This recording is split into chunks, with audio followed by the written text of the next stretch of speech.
श्रीवर्तमानाय निर्दूतकल्यात्मने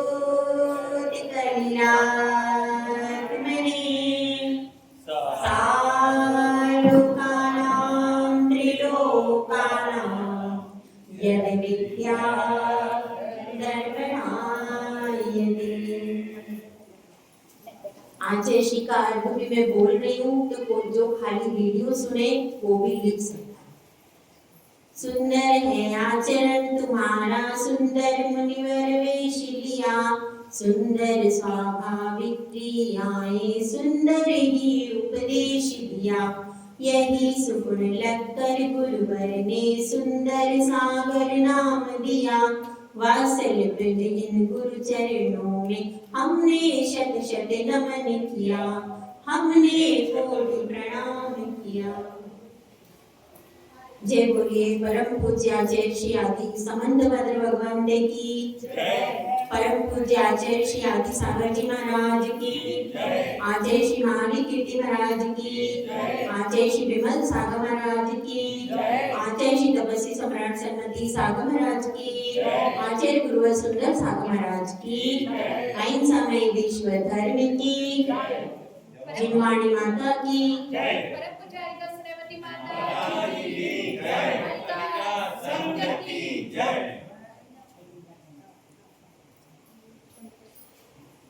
पहले धूप थी, धूप में बीमार हुए और वर्षा में अच्छे हुए। वर्षा का कितने दिनों से अपन सब इंतजार कर रहे थे कि पानी अब आ जाए, गर्मी हो रही है, पानी नहीं आ रहा है। तो जब पानी आया तो देखने को अच्छा लगा।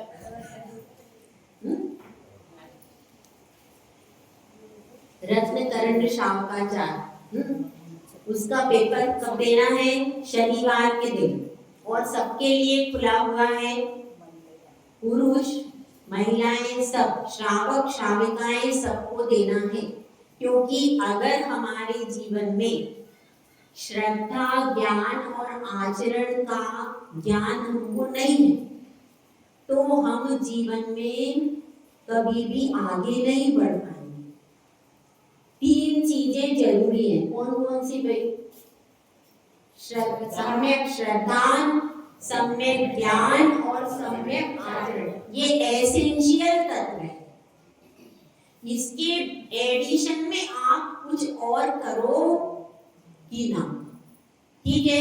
तो ये एसेंशियल एलिमेंट से, जैसे अनिवार्य आवश्यकताएं होती हैं, और कौन सी होती है? आरामदायक और विलासिता वाली। तो अनिवार्य आवश्यकताएं एसेंशियल कौन सी हो गई? जिन दर्शन में ये एसेंशियल बताया है कि ये 3 के ऊपर ध्यान देना है, और 3 में भी सबसे ज्यादा मुख्य है तो कौन है? सम्यक। हर शास्त्र में ज्ञान का हो सकता है उल्लेख न हो, चारित्र का भी हो सकता है उल्लेख नहीं हो, लेकिन सम्यक दर्शन का उल्लेख लगभग हर शास्त्र में मिलता ही है।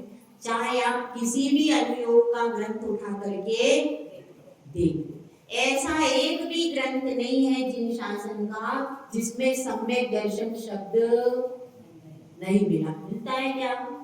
सब में मिलता। तो इसलिए अब हम क्या पढ़ रहे हैं? रत्नकरण शावकाचार का स्वाध्याय कर रहे हैं कि श्रावक अपने जीवन में जो नियमावली अनादिकाल से चल रही है उसको फॉलो करे। हमारी गाथाएं हो गई हैं 20, ठीक है? इसमें जो कहानियां हैं, कहानी में से भी कुछ आ सकता है, मोटा मोटा, छोटा छोटा नहीं तो नाम नहीं पूछेंगे, लेकिन कहानी में जो मूल तत्व है या कौन प्रसिद्ध हुआ है, तो एक बार कहानियों की भी रीडिंग को आप स्वतंत्र करें। कहानियां लेकर के कहानियों की एक बार रीडिंग आप स्वतंत्र करें, ठीक है? अब क्या है? अब इसके बाद एक प्रश्न था कि किस शरीर के किस अंग से शरीर के किस अंग से सम्यक दर्शन के 8 अंगों में की उपमा दी गई है? ये प्रश्न था। वह प्रश्न सबने लिख लिया, किसी का मिस हो गया? आपका लिख लिया? एक बार मिला लीजिए उस प्रश्न को। सबसे पहले है कौन सा अंग, नाम बोलिए? निशंकित अंग। निशंकित अंग को किसकी उपमा दी गई है? दायां पैर, दाएं पांव की उपमा दी गई है। किसको? अंजन चोर नहीं आएगा अभी आपने तीनों चीजें इन्होंने मिक्स करके लिखी, मिक्स नहीं। निशंकित अंग की उपमा दी गई है कौन से शरीर के अंग की? उसमें आएगा दायां।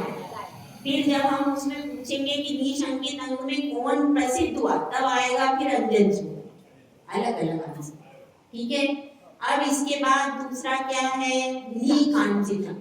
निकांचित अंग को किस अंग से उपमा दी जाती है?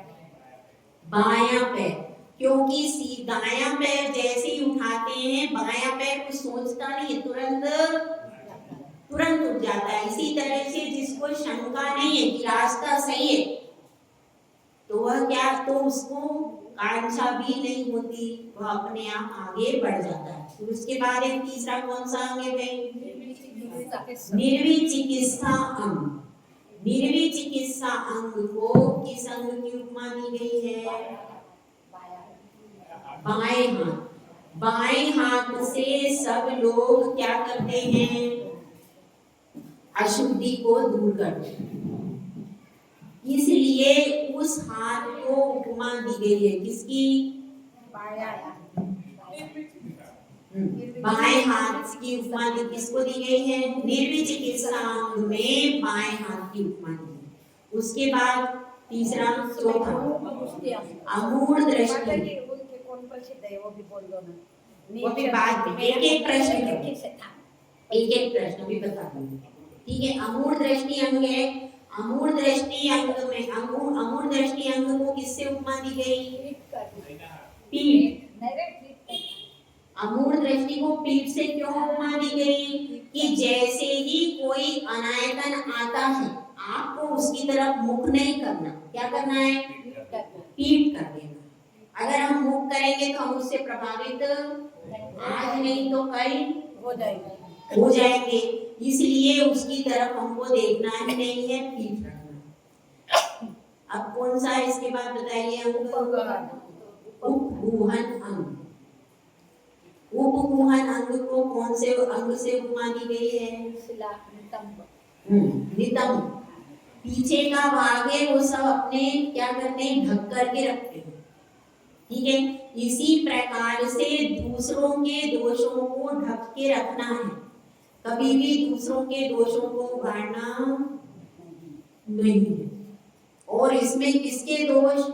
रत्नत्रयधारियों के दोष विशेष तौर से, क्योंकि आपस में गृहस्थ है, वह ऐसे पूरी तरह से निंदा का त्यागी नहीं हो सकता। हो सकता है क्या? संभव नहीं है। तो यहाँ पर किसकी निंदा की बात हो रही? रत्नत्रयधारी हैं, जो साधु हैं, मुनिराज हैं, हारिका हैं, जिन्होंने पिछी कमंडल ले लिया अथवा आजीवन ब्रह्मचर्य व्रत ले लिया है, सफेद ड्रेस धारण कर लिए, संघ में आ गए। ऐसे जो ब्रह्मचारी भैया आदि भी हो सकते, मतलब जिन्होंने लगभग घर त्याग की स्टेज में और उनसे कुछ चूक हो जाती है। यहाँ पर सामान्य गृहस्थों का प्रकरण नहीं लेना है। ठीक है। वैसे तो सर्वोत्तम यही है कि किसी के भी दोष गिनना अच्छी बात नहीं है, मगर इसमें क्या है? गृहस्थ है, कदाचित उससे चूक हो सकती है। सर्वोत्तम क्या है? अगर आगे मोक्ष मार्ग पर बढ़ना है तो दोष वाले ये सबसे सुखमय उपाय है, शांति। लेकिन फिर भी यहाँ पर उपगुहन का अंग क्या? यहाँ पर उपगुहन अंग का अर्थ क्या है? रत्नत्रयधारियों का और मोक्ष मार्ग पर जो आरूढ़ है, ऐसे व्यक्तियों की यदि आपको कोई गलती दिख जाती है तो उसको क्या कर देना? वहीं पर ढक देना। उसको 10 जगह जाकर के कहना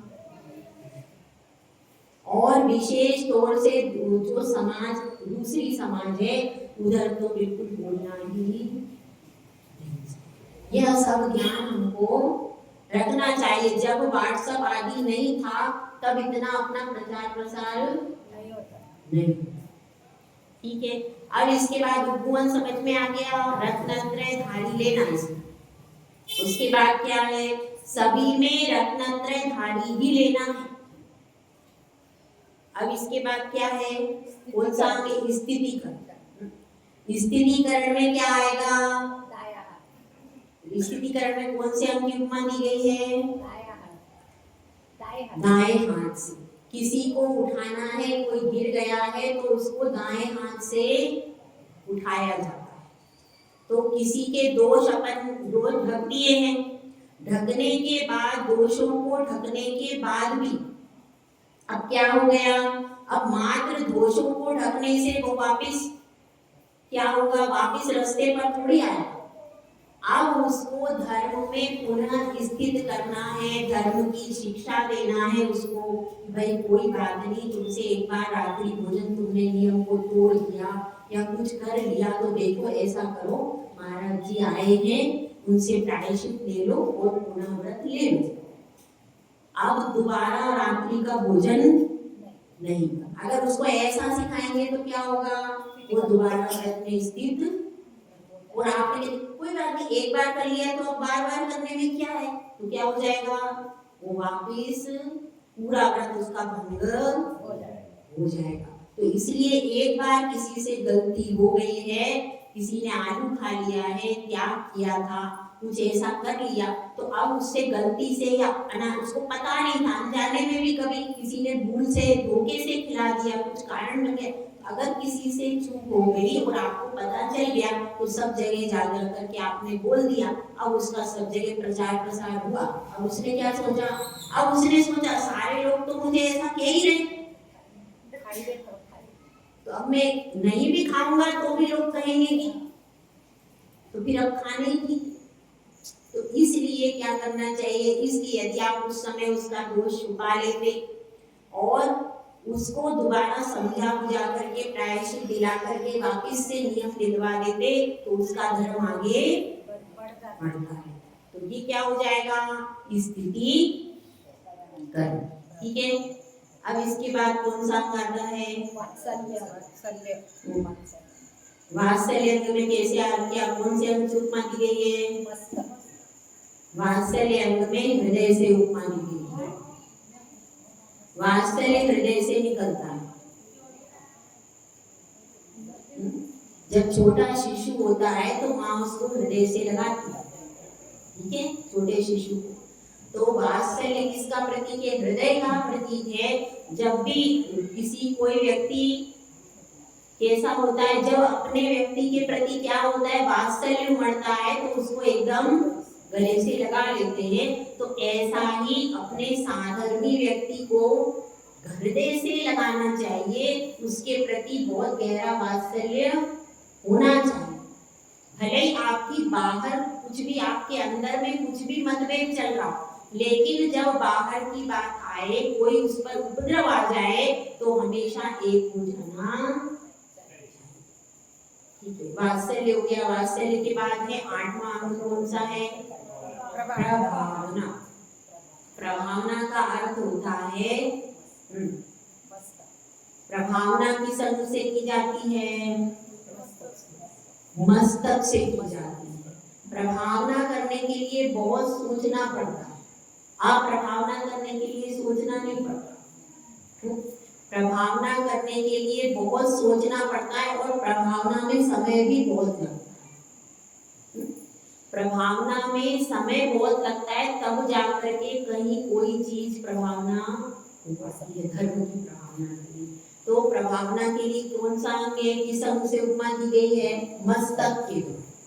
ठीक है, और ये सब कार्य अगर व्यक्ति को कुछ नहीं, 8 अंगों का यदि वो अच्छे से पालन करता है तो उसकी अपने आप प्रभावना, उसको इधर उधर प्रचार प्रसार करने की जरूरत नहीं। और सारे अंग पर के प्रति तो बाद में, पहले अपनी आत्मा को प्रभावित करो, अपनी आत्मा में रत्नत्रय का तेज प्रकट करो। यह दूसरे को प्रभावित करने के लिए अंग, अपनी आत्मा में सम्यक दर्शन को, दीपक को जलाने के लिए ये सब अंग हो गया। अब इसके बाद जो प्रश्न आप पूछ रहे थे कौन सा है कि किस अंग में कौन प्रसिद्ध हुआ, ये या लिख लो 8 अंगों में कौन प्रसिद्ध हुआ, ऐसा लिखो 8 अंगों में कौन प्रसिद्ध हुआ।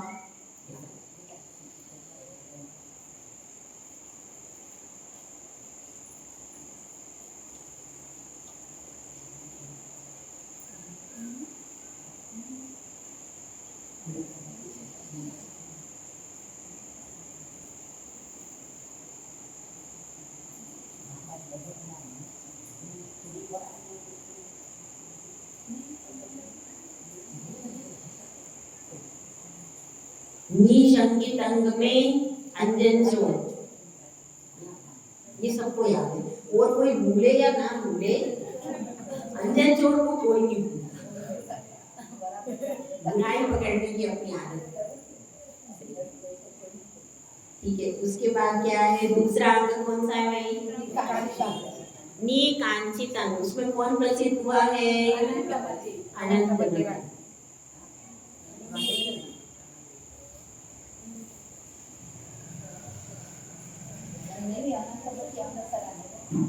अनंत सरा मत लिखना, मैं अनंतमती बता रही हूँ, अनंतमती लिखना, नहीं तो कहीं माता जी ने अनंत सरा बताया है, अनंतमती लिखना। हाँ वो अनंत सरा ठीक है। दूसरा अंग कौन सा है, निर्विचिकित्सा। तीसरा अंग, हाँ तीसरा अंग है निर्विचिकित्सा, उसमें प्रसिद्ध हुआ उद्दायन राजा, निर्विचिकित्सा में उद्दायन राजा।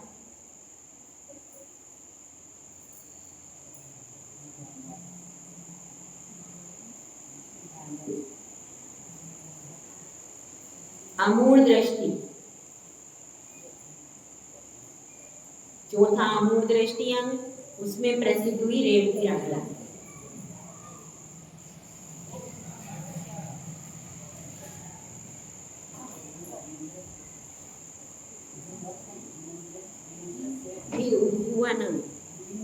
उपभुवन अंग में जिनेंद्र भक्त सेठ।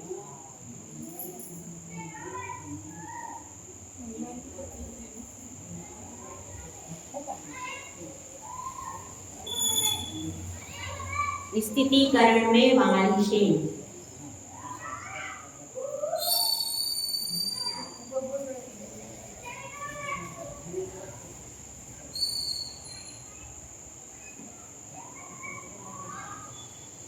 वात्सल्य में विष्णु कुमार और प्रभावना में वज्र कुमार। प्रभावना में वज्र कुमार, नहीं वज्रसेन नहीं है, वज्र कुमार मुनिराज लिखना।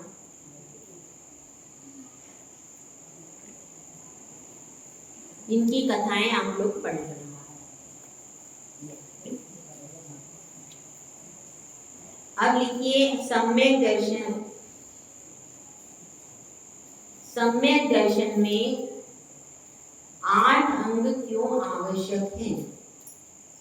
सम्यक दर्शन में 8 अंग क्यों आवश्यक हैं?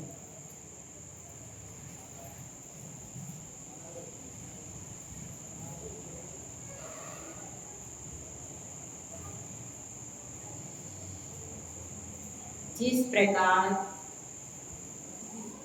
मंत्र में, जिस प्रकार उत्तर है, जिस प्रकार मंत्र में एक अक्षर कम हो,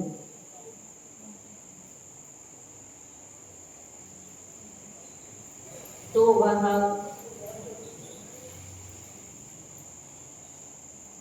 विष की वेदना को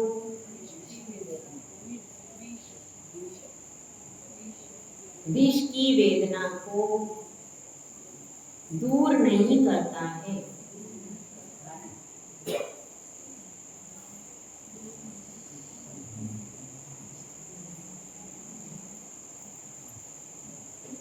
उसी तरह एक अंग से भी कम, एक अंग से भी कम, एक अंग से भी कम सम्यक दर्शन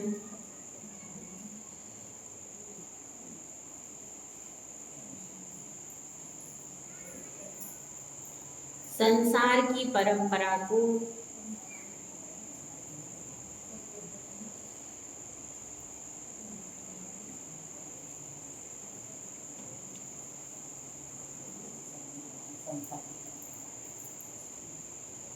छेदने में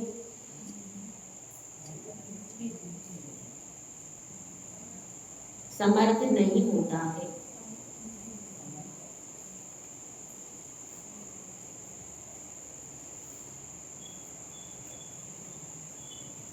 अब लिखो अगला प्रश्न, लोक मूर्ता किसे कहते हैं?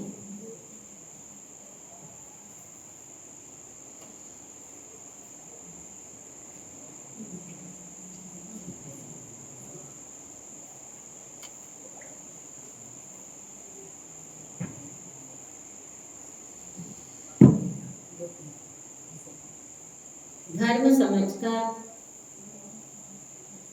उत्तर, धर्म समझकर नदियों और समुद्र में स्नान करना, नदियों और समुद्र में स्नान करना, धर्म समझकर नदियों और समुद्र में स्नान करना,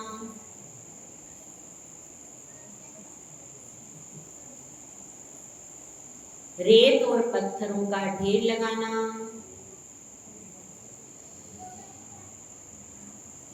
पर्वत से गिरना और अग्नि में जलना, पर्वत से गिरना और अग्नि में जलना, पत्थरों का ढेर लगाना, पत्थरों का ढेर लगाना, पर्वत से गिरना,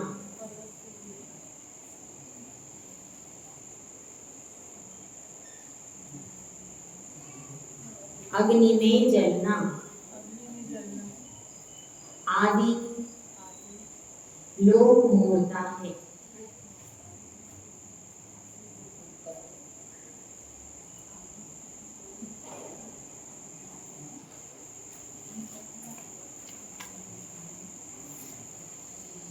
देव मूर्ता किसे कहते हैं?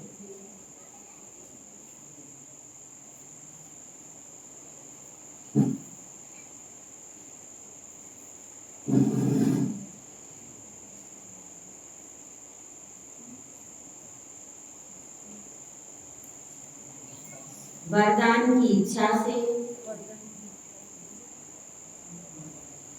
राग द्वेष से मलिन,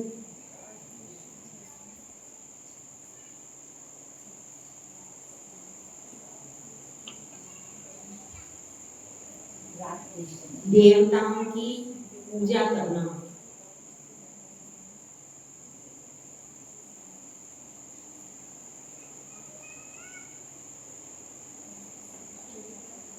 देव मूर्ता है।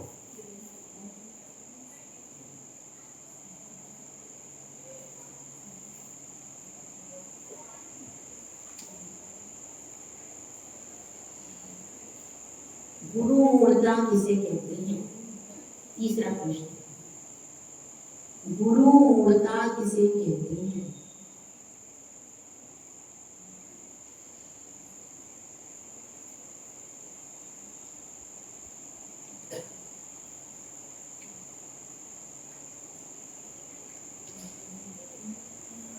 परिग्रह, आरंभ और हिंसा से सहित, परिग्रह उत्तर है इसका, परिग्रह आरंभ और हिंसा से सहित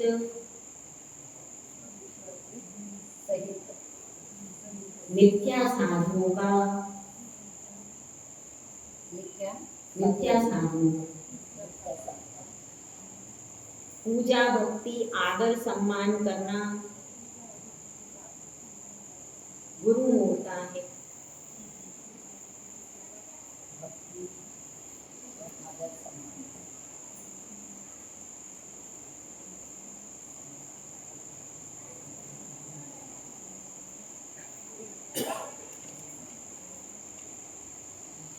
आठ मदों के नाम लिखिए।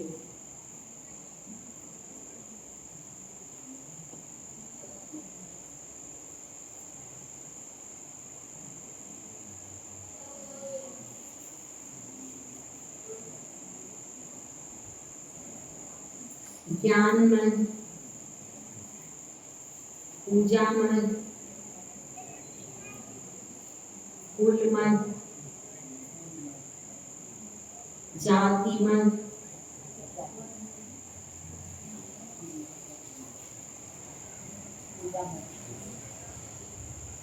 बल मद, रिद्धि मद, बल क्या? बल मद, रिद्धि मद, तप मद और शरीर मद। गिन लेना सबने आठ। तप और शरीर,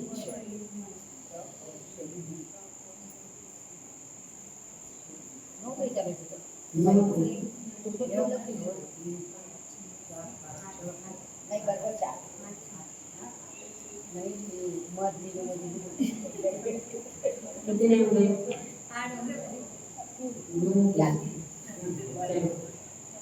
ये आठ मदों, ठीक है, आठ मदों के नाम हो गए। बस आगे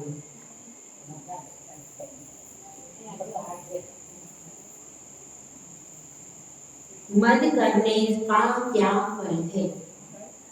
मद करने से क्या होता है? फल बताइए। मद करने से क्या होता है?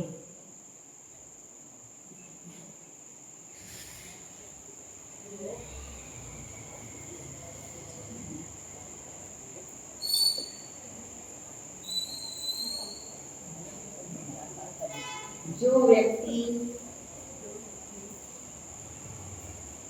दूसरे धर्मात्मा पुरुषों को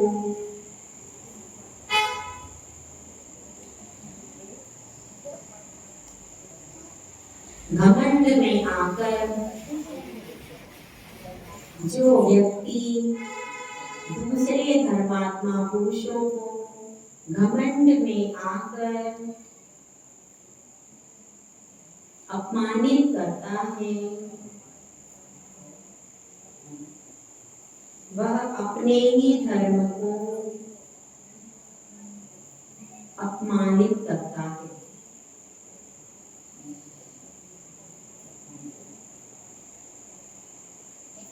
क्योंकि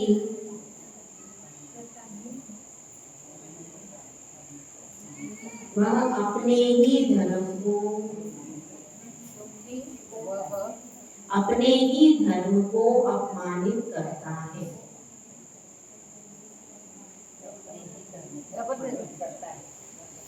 क्योंकि धार्मिक पुरुषों के बिना धर्म नहीं रहता।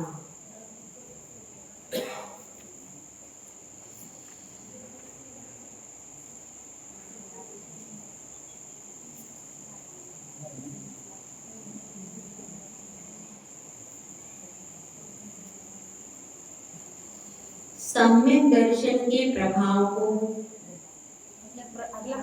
अगला प्रश्न, सम्यक दर्शन के प्रभाव को आचार्य श्री ने किस उदाहरण के द्वारा बताया?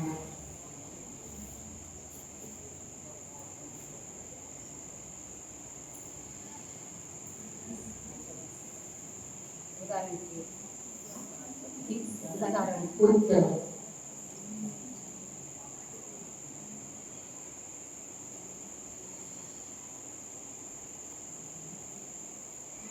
चांडाल का शरीर भी सम्यक दर्शन से यदि संपन्न है चांडाल का शरीर भी, सम्यक दर्शन से संपन्न है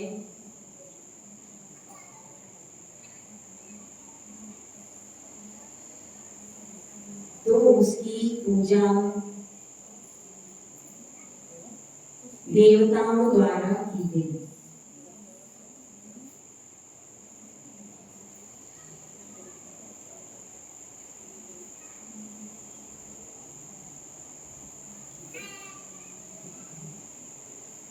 जैसे अंगारा राख से ढका होने पर भी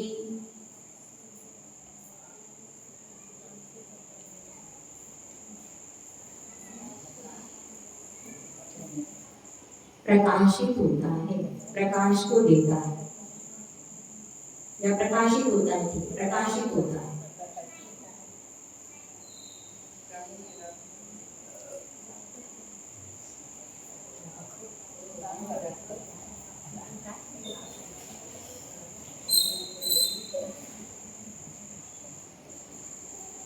धर्म और अधर्म का फल क्या है?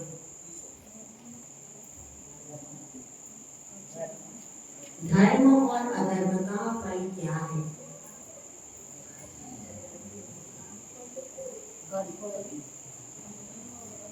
धर्म और अधर्म का फल क्या है? फल फल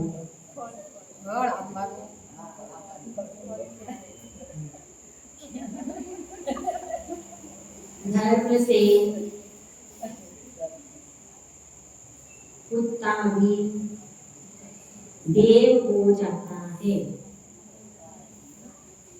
ये सबसे सरल है ना?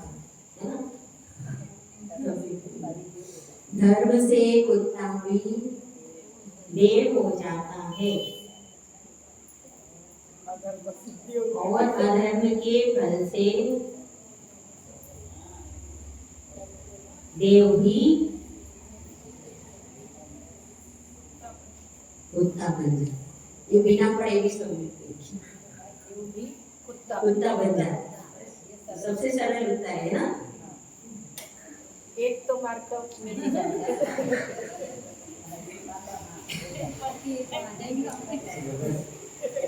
एक और लिखा देते ये डाल दे इसी मत। सम्यक दृष्टि का आवश्यक कर्तव्य क्या है?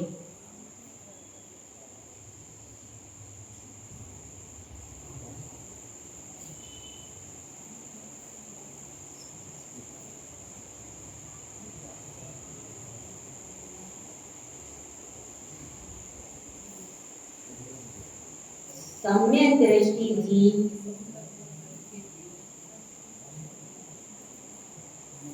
भय, आशा, भय, आशा, यहाँ कोई आशा नहीं है, आशा, स्नेह, स्नेह स्नेह और लोभ से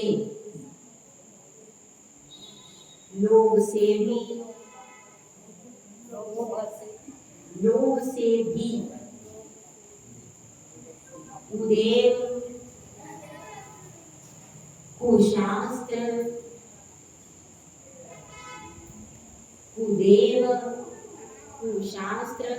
और कुगुरुओं को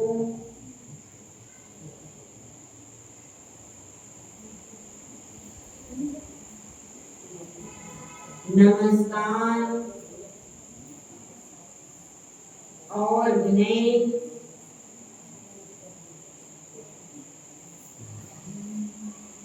नहीं करता है।